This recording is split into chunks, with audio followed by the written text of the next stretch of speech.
এই চাকরির সার্কুলার আপনি কিভাবে ভালো করতে পারেন, কিভাবে আপনি আপনার টেকার সম্ভাবনা 100%-এর কাছাকাছি পর্যায়ে নিয়ে যেতে পারেন, কি সাজেশনটা ফলো করবেন সেগুলো নিয়ে আলোচনা করব।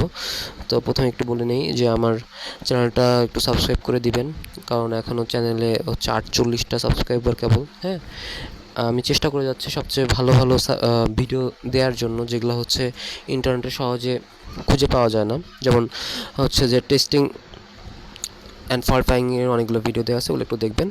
তো ঠিক আছে, এখন আমরা আলোচনা শুরু করি আর কি।